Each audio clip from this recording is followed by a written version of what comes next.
Na edição do Agrofag do último domingo, a nossa equipe produziu uma reportagem sobre os prejuízos trazidos pelas plantas voluntárias, aquelas que restaram no solo, resultantes das culturas anteriores.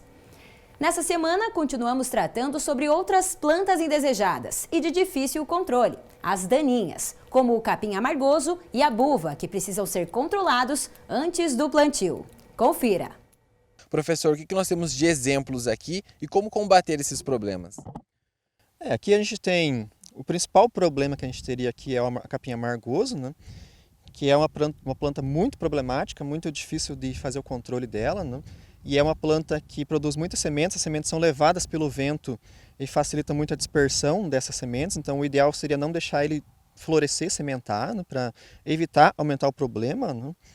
E tem resistência a glifosato, né? Então o glifosato geralmente não vai conseguir fazer o controle, vai ter que aplicar um outro produto, um graminicida, para fazer o controle desse amargoso entorcerado, né? Então é uma planta de difícil controle, né? Que seria o principal problema, né? Se você deixar isso no meio do trigo depois, você não consegue matar, né? Então você teria que fazer o controle antes da implantação da cultura do trigo para poder eliminar essa planta. Depois, torcer assim no meio do trigo, impossível conseguir controlar, a não ser com a enxada arrancando essas plantas, né?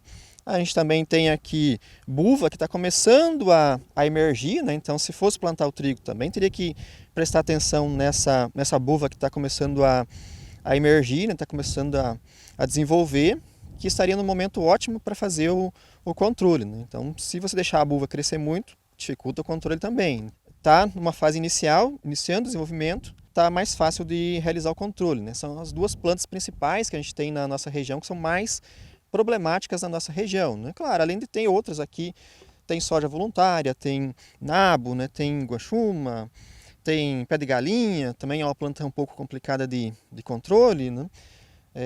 Mas as outras plantas, de maneira geral, é um pouco mais fácil de realizar o manejo, né? Então, são plantas que você controlando amargoso, controlando buva, você acaba controlando também essas plantas, né? Principalmente aqui o amargoso, que está numa situação entorcerado, e aí acaba dificultando o controle, acaba tendo que ter uma aplicação de um produto específico, né?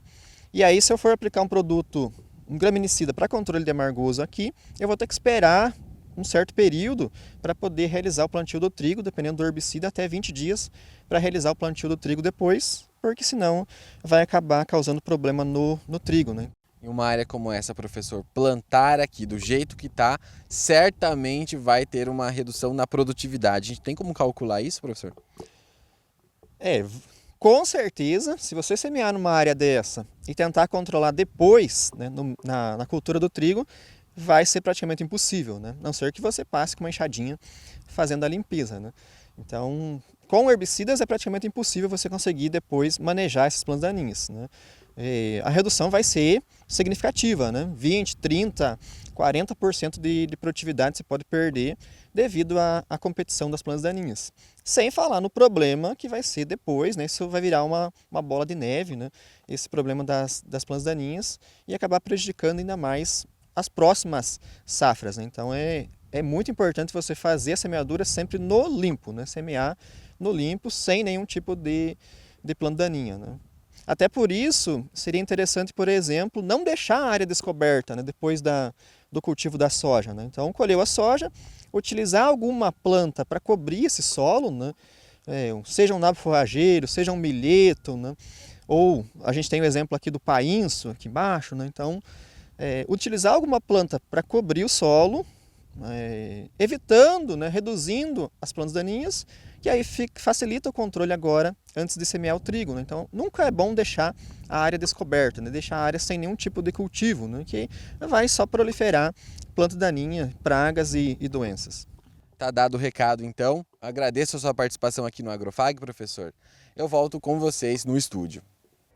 A gente sabe que as plantas daninhas são um grande desafio para os agricultores, né, professor? Mas tem algumas medidas que podem ser seguidas e que podem auxiliar eles na hora aí de fazer esse manejo.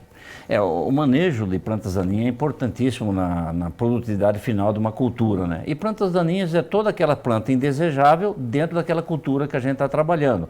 E nós sabemos que a planta daninha ela tem uma alta capacidade de produção de semente, capacidade de disseminação e fica no solo em várias profundidades. Tem problema de dormência. E a erva daninha, ou planta daninha, ela também tem uma germinação desuniforme. Então, conhecendo o histórico da área, sabendo quais são as suas plantas daninhas, você tem vários manejos a fazer, inclusive já iniciando na pré-dessecação da lavoura que vai se implantar, certo? Então, o manejo, o controle, sabendo o que vai utilizar e evitar utilizar herbicidas do mesmo princípio ativo, alternar os princípios ativos para que não ocorra resistência. O manejo de plantas daninhas é tudo numa lavoura bem manejada, com poucas plantas daninhas, sucesso na produtividade final.